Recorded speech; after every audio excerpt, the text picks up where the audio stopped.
Isang malaking pasabog sa Senado ang gumigimbal ngayon sa mundo ng politika. Wala na umanong kawala sina dating Senador Antonio Trillanes at Representative Luis Tro matapos ilabas ang mga matitinding ebidensya laban sa kanila sa mismong pagdinig. Inilatag ang mga dokumento at mga mabibigat na testimonya na nagpapatunay di umano sa kanilang malalim na pagkakasangkot sa isang malawakang paninira at sabuatan laban sa mga opisyales ng gobyerno. Ayon sa mga mambabatas na nanguna sa investigasyon, higit pa sa sapat ang mga nakalap na katibayan upang tuluyan silang makasuhan at tuluyang maipakulong. Ang mga taga-suporta ng kasalukuyang administrasyon ay nagbubuni at mariing nananawagan ng mabilis na aksyon mula sa kinaukulan upang mapatawan ng parusa ang mga sangkot. Giit nila, matagal na panahong nakapagtago sa likod ng maling impormasyon ang dalawang ito at ngayon ay oras na para pagbayaran nila ito at harapin ang hustisya. Sa kabilang banda, pilit namang pinapabulaanan ng kampo ni Trillanes at Luis Tro ang mga paratang at pilit na tinatawag itong politikal na panggigipit lamang. Ngunit sa tindi at bigat ng mga isiniwalat na impormasyon, marami ang naniniwala na ito na ang katapusan ng kanilang mga palusot. Tuluyan na nga ba silang mabibilanggo? Alamin ang susunod na kabanata.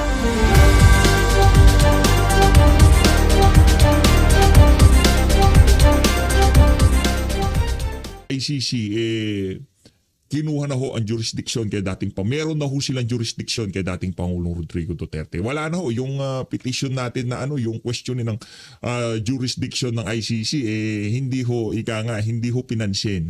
Ano ho yan, kumbaga trophy nila si Tatay Digong hangga't maaari hindi ho nila bibitawan, ha? Paano yung lilitisin 80 years old? Diba?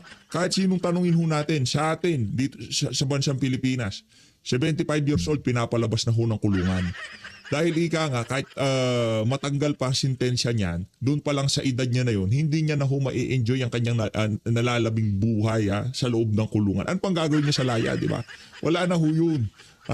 Pero dyan sa ICC, mga wala ho silang puso kasi ano ho nga yan nag-aalisin na yung mga nila, member country nila, di ba? Yung mga member nila nag-aalisin na. Kailangan ho nila ng lilitisin ngayong mga panahon na to. At yung lilitisin ho nila na yun, na high profile, na talagang inaabangan, sinusubaybayan, yung kaso nitong si dating Pangulong Rodrigo Duterte. Rekta ho tayo dito kay Maris Umali. Justice Secretary, the head of the Justice Department from the Philippines, will be coming tomorrow. And he has Ulitin ho natin Keso ibinibida nitong si Maris Umali na darating daw diyan sa Prague, Czech Republic, itong si Frederick, pangalan ng ating DOJ Secretary, si Frederick Vida, yung pangiwi-ngiwi din ng panga. Ito. Justice Secretary, the head of the Justice Department from the Philippines, will be Kailangan pa talagang i-emphasize nitong si Maris Umali na Justice Secretary sa Justice Department. Kahit sino pang papuntahin nyo dyan, di nyo mapapauwi si Zaldico. Unless, voluntaryo siyang umuwi. At tayo naniniwala sa pagpasok ng bagong administrasyon, uuwi si Zaldico. Nagparamdam na rin ho itong si Congressman na, pangalan nito, si Congressman, yung in-interview ko makailan, nakalimutan ko bigla pangalan. Mamaya, paalala din natin siya. coming tomorrow. And he has immediately. So, No way. for example, he came here and then for him to be able to escort him back to the Philippines. It would be like kidnapping. Aray ko. Alapakan tayo mga kababayan. Pambira. Buti ba, sa Pilipinas, kasi dinaan ho nila sa brasuhan. Alam ho nila yung ginawa nila kay dating Pangulong Rodrigo Duterte. Kidnapping, pero pinagpatuloy pa rin ho nila. Diba? Pero dyan sa Czech Republic, sa ibang bansa, meron kung tawagin sa kanila, due process. Sa atin, wala. Pagka pinapunta AMLA, bukas ang bank account. Wala pa ho sila sa trial, trial, nasa pa lang sila pag check o probable cause pa lang sila. Nandun pala sila sa proseso na yun. Wala pa ho sa hearing. Ang ginawa ni Luis Tro, ilabas yung AMLA na yan, mga records, kung ano-ano, pati nga yung BIR documents, gusto nilang buksan. Walang due process. Ika nga labo-labo. Pagka natripan nila, ginagawa nila.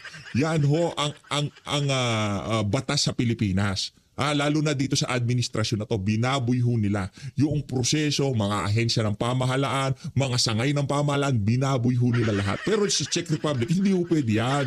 Ito talagang si Maris Umali. No way. No. Justice Secretary, the head of the... Marami na naman kasing pagkain si Maris Umali. Kung sakaling ano yan kung sakaling mapauwi si Saldi, siyempre, di ba, yung narrative, yung forming, ika nga ang mangyayari dyan, ang gagamitin talaga ng administrasyon ni Marcos Jr., yung mainstream media, yung talaga ang kakasangkapanin nila para ma-shake nila yung narrative na itong si Zaldico, yung mga ikakanta niyan, si Escudero, yung mga contractor, di ba, yung mga district engineer, sila lang may kasalanan. Ang magiging katuwang ng ang administrasyon diyan mainstream media. Punta na tayo dito kay Justice Secretary Frederick Go. Nabasyuho sila no? Panoorin mo natin. Nako. This is to confirm basically that I've already heard. Anong ginawa mo dyan? Ang ginawa mo dyan sa Czech Republic? Ano ka nang tawa? Di mo pa kasi aminin, gusto mo lang pumarsyal. To talaga si Frederick Vida. Frederick Go. Mali, Frederick Vida. Ano gagawin mo dyan, sir? Alam nyo naman, kahit itong si Frederick Go, alam niya na hindi pwedeng pauwiin. Ano gagawin nyo dyan? Gagawin nyo yung ginawa kay dating Pangulong Rodrigo Duterte? Babrasuhin nyo yung pagpapauwi kay Zaldico? Hindi ho pwedeng ganun dyan. Hindi ho pwedeng ganun dyan, sir. Hindi rin pwedeng suhulan yung mga Czech Republic official. Hindi pwede. Hindi sila pwedeng hindi ko sinasabing susuhulan nila. Hindi ko sasabing susuhulan ng Philippine government. Ang gagawin ho nila dyan, siguro aapila sila yung magpapaawa. Sasabihin nila na ganito kasi yan, di ba? Malaki ang atraso niyan, nagnakaw yan. Kailangan mapauwi sa Pilipinas. Ang problema, baka yung nagpadala kay Frederick Vida dyan sa Prague, yun na talaga ang mastermind. Ngayon, hanggat maaari, habang maaga pa kung pwede nilang pauwiin sa Pilipinas si Zaldico, ginagawa ho nila. Kaso hindi nga ho maaari yung mga ganyang klaseng galawan dyan sa Czech Republic. Okay. Here, actually now sa ating... Okay lang yan, sir. Ano ba? Yarin lamang nandiyan ka na sa Czech Republic, enjoy mo na lang. Pasyal-pasyal ka na lang dyan. Kasama mo yung yung julalay mo na gusto rin maging DOJ secretary balang araw, di ba? Wow. Ano mo na lang, pasyal nyo na lang. Yarin lamang nandyan na kayo. Dito sa Prague, no? At kasama po ng inyong lingkod si Chief State Counsel Dennis Chan, no? Yung malitang mata, yun.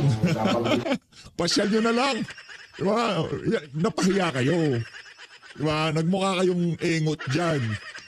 Akala nyo may iuwi nyo si Zaldico. Hindi mo mangyayari yan mga kapatid. Sa mga mas naunang broadcast, narito po kami sa pag-uutos ng ating minamahal na Pangulo para pangunahan yung... Pinaniwalaan nyo, adik yun eh.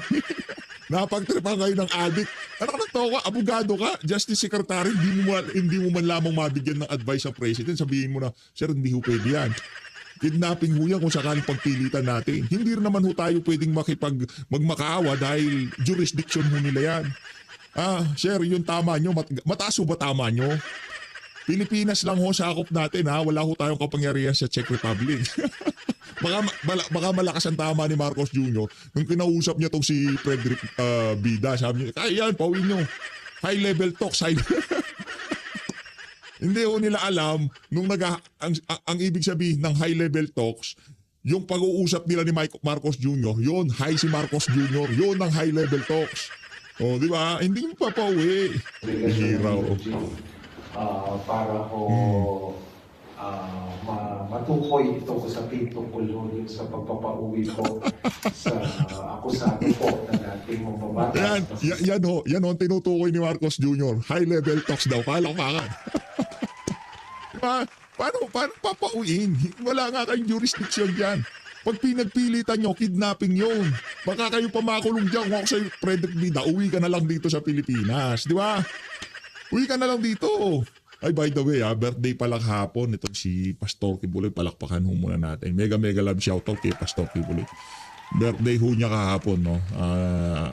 Wish natin sa kanya, makalaya na siya, siyempre. Ano pa bang mas, yun ang pinaka-perfect wish kay Pastor Kibuloy ngayong mga panahon na to. Ganon din ang wish natin kay dating Pangulong Rodrigo Duterte at sa lahat ng ginigipit ng administrasyon ni Marcos Jr. Ang wish naman natin kay Marcos Jr., mamahinga na siya sa Ilocos Norte. Tanong nyo kung nilinis na yung rep na paglalagyan ng kanyang pagkain doon. Kayo talaga. Huwag masyado malisyoso, di maganda. First point. Baka iniisip kasing yung rep ng tatay niya no pinaglagyan sa kanya no nandun siya sa Paway, Ilocos Norte, di ba? Kasi matagal nakarep yung tatay niyan bago na ilibing sa libingan ng mga bayani.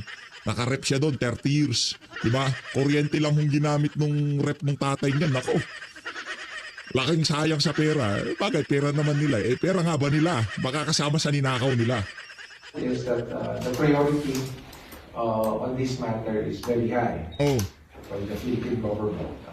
Yung maigting na pagsunod natin sa rule of law, ito pa rin ang sinusunod natin. Mapanagot ang dapat mapanagot at humarap sa kasong na kung saan sila nasasaklan.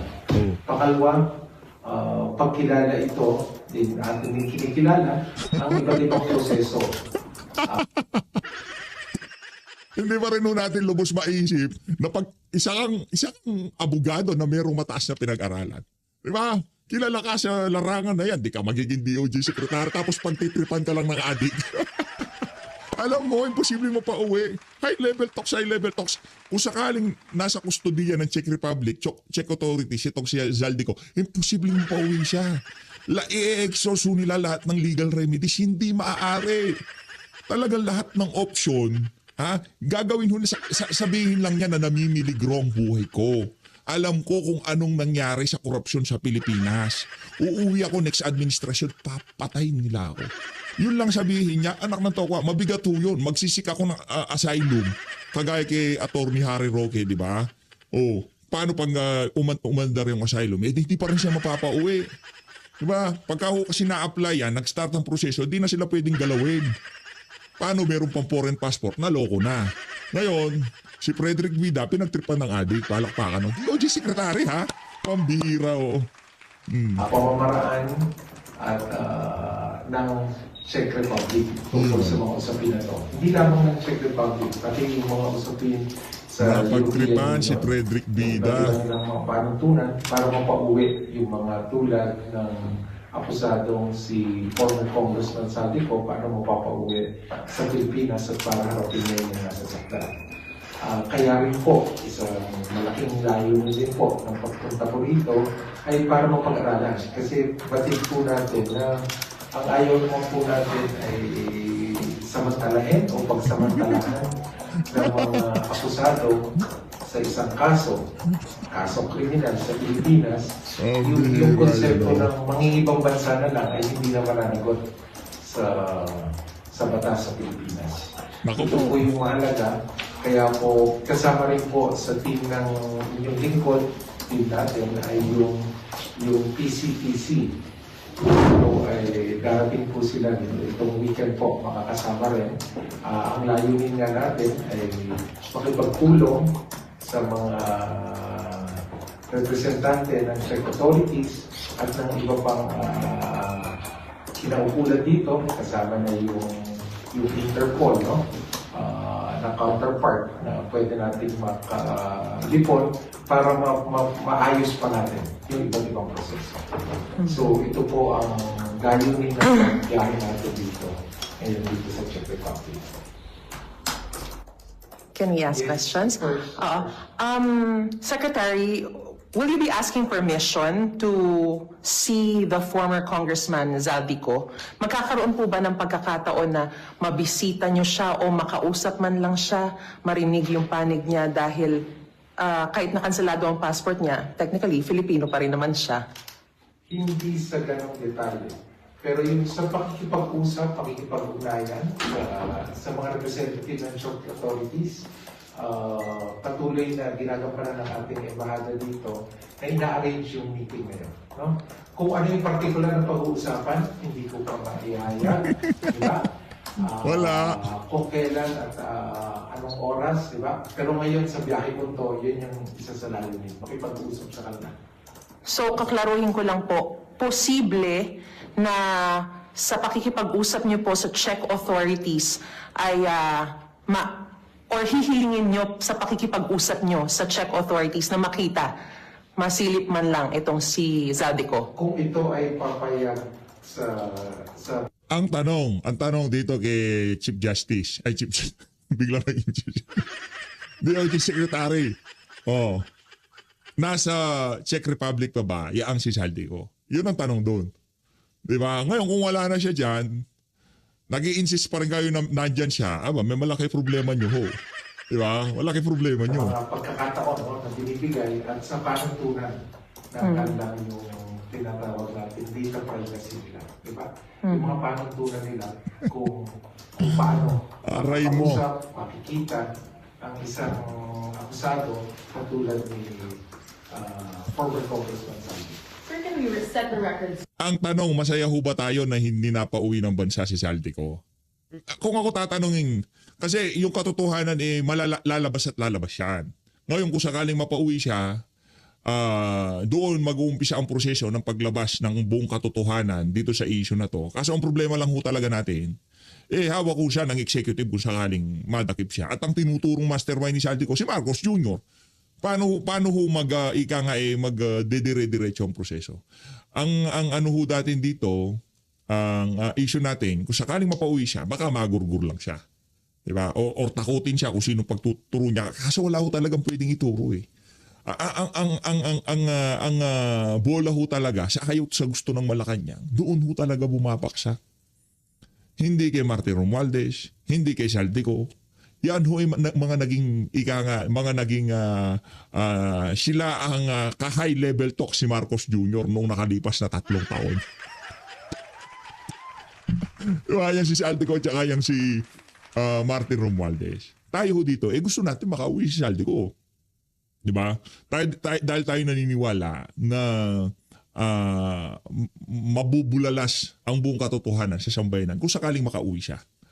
Ngayon, kung makakauwi siya ngayong mga panahon na to at mapapalipit lang ang naratibo, mahirap palipitin, pero kakayanin yan. Naman, di ba? May kaso nga na naiupo sa ombudsman. Dapat sundin ang due process, hindi mapadala sa dahig na nagawa ng paraan. Ano ba naman yung isang Zaldico na inguso si Martin Romualdez at itong si Chis Escudero para, di ba? O tapos sabay-sabay silang gurgurin. O tapos na usapan. Gagawin ho nila lahat ng kaparaanan para malinis ang pangalan ni Marcos Jr. bago matapos ang kanyang termino. Dahil yun ang game plan. Dahil pag nagkataon, hindi ho nila nalinis ang pangalan itong mag-asawa na to, itong si Risa at ni Marcos Jr. Pag natapos ang administrasyon, kahit sino pang maupo, sa ayaw at sa gusto ng maupo na yan, papalit kay Marcos Jr., yan ang magiging pinakamatinding public clamor sa 2020 presidential election. Yan ang tandaan nyo. Yan ang diyan magdidesisyon ng sambayan ng Pilipino kung iboboto ang susunod na presidente. Ano yan? Kung pananagutin ba ng susunod na presidente yung mga kalokohan na nangyari dito sa kasalukuyang administrasyon. Wala akong silang pakialam sa economic, kung ano-ano pang kalokohan yan. Ang magiging pamantayan ng mga botante sa 2028. Pananagutin ba ng susunod na presidente yung mga nagnakaw dito sa kasalukuyang administrasyon ito? Wala na. War on drugs, pinakahuli yan. Ang unang tanong dyan, ipapakulong mo ba si Marcos Jr.? Hindi pwedeng wala siyang pananagutan. Siya ang pumirma ng budget. Di ba? Sa kanila galing ang NEP, ipinasok nila hugis bilog. Lumabas pagkatapos ng BICAM, lumabas ang GAA, triangle na. Pinirmahan pa rin niya. Alam niya na napakaraming insertion. Pinirmahan niya. Sino may kasalanan? Kahit grade 1 ho tanungin natin, ingunguso si Marcos Jr. Yan ho sigurado natin. Where is Zaldico? Because the term of the Justice Department that he is under the jurisdiction of the Czech Republic is a very broad term, the jurisdiction itself. It can be anywhere as long as it's in the territory of the Czech Republic, or it can be in a detention facility. Where exactly is Zaldico? That is something that, on that question, I have no specific answer. Why, sir? I have no relevant and validated information as to that. Aray ko. So, I don't want to speculate, diba? As in that will lead to misinformation or disinformation. Dapat sinabi mo yun kay Marcos Jr. Diba? Nung lumabas yung balita na yan, pinigilan mo, sir. Kahit na malakas ang amats mo, pigilan mo muna sarili mo. Wala pa tayong kumpirmasyon na talagang nahuli si Zaldico. Bida-bida eh. Nung nasunog siya, yun, nagpa-high level talk siya dito kay Frederick Bida. Mali! Diba, hindi mo trabaho yun. Nandiyan si Maris umali, sabihin mo, Maris, meron akong scoop sa'yo. Di umano nahuli na si Zaldico.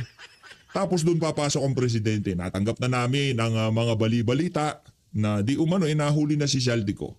Ang pamahalaan nakatutok dyan. Nakikipag-ugnayan tayo sa Czech Republic. Yan hindi pa kumpirmado. Naghihintay pa tayo ng mga sapat info. Mga ganap detalye. Kaso di ba ganap siya. Sabi niya, nahuli na si Zaldico. Maya-maya, wala na pala, umalis na. Alam ka, ano ka. Napahiya ho ang administrasyon dito. Hindi na ho trabaho ni Marcos Jr. yung ginawa niya na yun. Pero pinilit pa rin ho nila.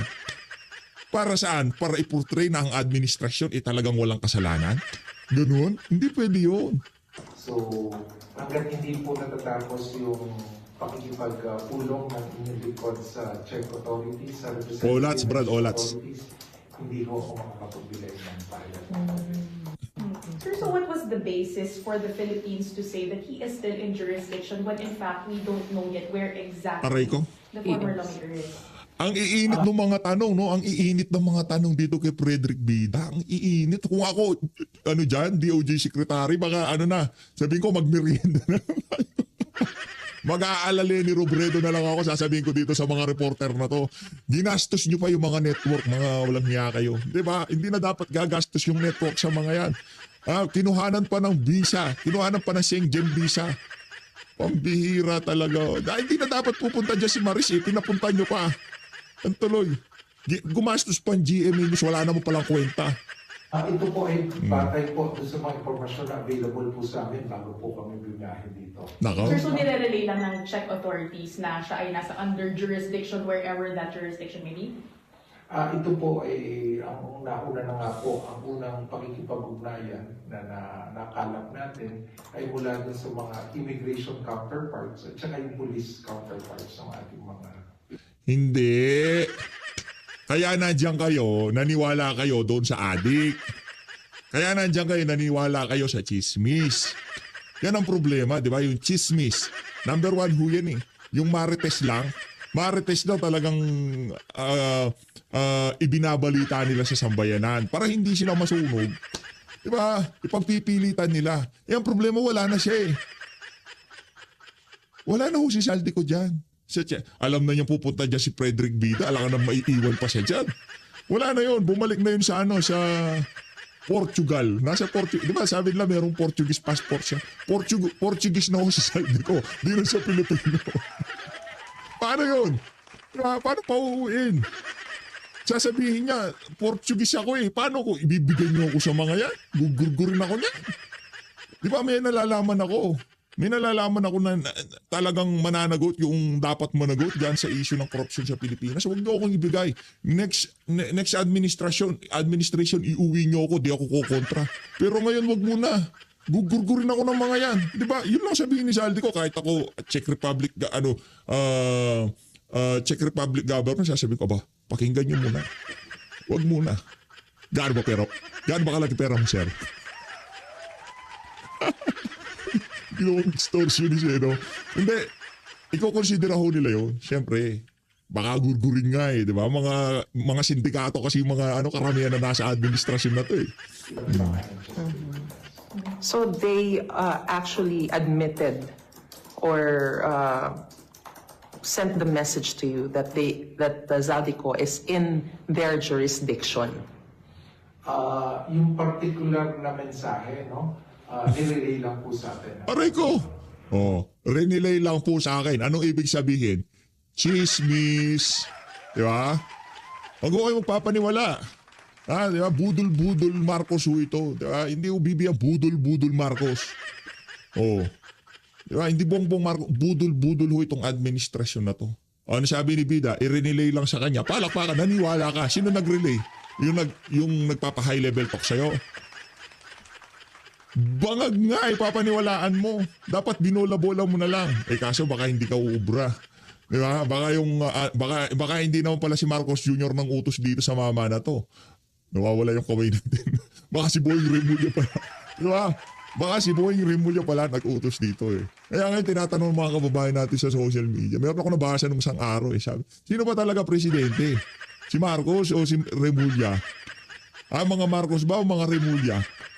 So tingin niyo po mga kababayan, kung kayo tatanungin, sino presidente ngayong mga panahon na to? Kasi naniniwala ako pagdating sa legal advice, no? Pagdating sa mga legal matters kung tawagin, ang pinapakinggan nitong si Marcos Jr., hindi naman ang executive secretary niya. Hindi naman si Ralph Recto. Ako palagay ko pagdating sa usaping legal, illegal, walang legal. Pagdating sa usaping illegal, meron siyang kinakausap na pamilya. At yung pamilya na yan, sa tingin ho natin, ang mga, di ba? Fill in the blanks. Di ba? Pag-usaping illegal, sa tingin nyo sinong kinakausap nitong mga Marcos na to? Nitong Marcos na to? Comment nyo sa baba. Ating immigration authorities at nung ating pong PCTC sa inyong report. Sir, question po. Sa ilalim po at least ng Philippine laws, kapag merong na-apprehend sa border, let's say, na walang enough travel documents, the policy is, or the protocol is for them to notify the country of origin or nationality for them to extend assistance to Zaldico. I'm guessing that's how the Philippines got wind that Zaldico was arrested. Did Zaldico refuse the aid of the Philippines in dealing with that situation in the border? I don't want to speculate on that kasi specifically what we got the information is from the immigration and the police authorities. Ano po ang Ano pang marching order sa inyo ni Pangulong Bongbong Marcos dito sa particular visit na ito? Okay. Particular visit, alamin yung i-validate, i-verify lahat ng dumating na informasyon. Siyempre, ang pinaka-ultimate objective, di ba? Kailan at paano maiuwi ang akusado ng si former Congressman Saldico. At pangatlo ito, tingnan din natin ang mas malalim is, paano natin mapapaliit yung mundo, yung pag-aaralan ng sistema. Kasi dito, di ba, sa European Union, borderless sila. Diba? Very porous yung kanilang mga borders. And Parang sa atin naman, napaka-stricto ng borders natin. Anak ng toko. Pambira. Para sa atin naman, napaka-stricto. Punta ka lang dyan sa isang isla sa Pilipinas, tapos lumipat ka ng ibang bansa. Ganun-ganun lang kabilis. Diba? Nasa Malaysia ka. Porous. Alam mo naman, inpit talaga sa atin. Bihirang yan. Kung gugustuhin ni Martin Romualdez na lumabas, umalis, kagaya kay Atong Ang, napakadali lang hunod para sa kanya. they've also picked their system on data privacy and their system of dealing with these types of cases. So, mas malalim na pag-aaral sa mga bagay na to para matiyak natin na yung mga ginagawa ng ating iba't ibang ahensya ay nakakatugon doon sa pangangailangan nito.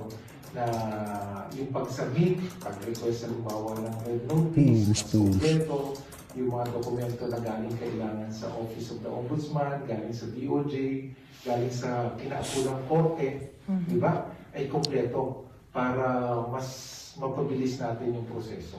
May I get an update on the application for a red notice with Interpol? I understand from Secretary John Vic Remulla, the application was submitted way back in November. Yes. So up to now daw po wala pang red notice. Meron po ba tayong na follow-up na ginagawa?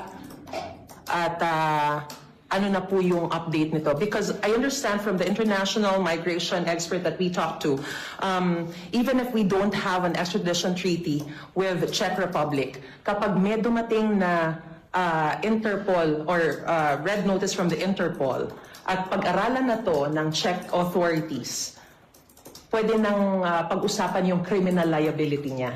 Because Abogado? Maris, abogado ka na rin ngayon. Pambira. Simple lang. May Portuguese passport si Saldico kaya pinalaya siya. Diba, nahuli daw siya dahil yung mga dokumento niya. Ba't nasa laya siya ngayon? Diba, kansilado pasaporte niya. Di natin alam kung anong issue niya. Nagka-problema ba siya dahil doon sa Portuguese passport niya, nakalimutan niyang dinala, o doon sa pagkakakansela ng kanyang pasaporte. Kasi kung kinansela pasaporte niya, nandun yung kanyang visa, yung Schengen visa niya, nakakulong pa rin siya, hindi siya paaalisin dyan. Di ba? I-export. I-deport